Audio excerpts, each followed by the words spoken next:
ఎవరికైనా నేను సవాలు చేస్తున్నా, శ్రీకృష్ణుడి జీవితంలో ఆనందదాయకమైన ఘట్టంలోనే 10 రాయండి మీరు, 1 కాదు 10 లేవండి, 2-3 మించి మీకు దొరకవు. విషాద ఘట్టాలు రాయండి అమ్మా, నేను చెబుతున్నా ఓ 25 దొరుకుతుంది, ఓ 25. అది శ్రీకృష్ణుడి జీవితం. పుట్టింది జరసాల్లో, పుట్టిందో తల్లిక, పెంచిందో తల్లె, పుట్టిందో తండ్రిక, పెంచింది ఇంకో తండ్రే.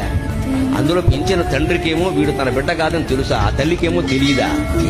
ఏమి జీవితాన్ని అవునడానికి లేదు, కాదనడానికి లేదు. నిజం ఒకటికి తెలుసు, నిజం ఇంకోళ్ళకి తెలియదు. కానీ పెరిగాడు మహానుభావుడు. పుట్టగానే చంపేస్తాననే మేనమావ. మనం ఎంత అదృష్టవంతులు ఉండే అటువంటి మేనమావలు మనకి లేదు.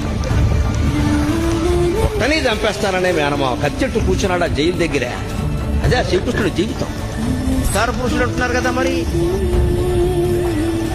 ఇంత భయంకరమైన జీవితంలో కూడా భగవతత్వాన్ని వ్యక్తం చేసిన మహానుభావుడు శ్రీకృష్ణుడు. కృష్ణం పొందే జగత్.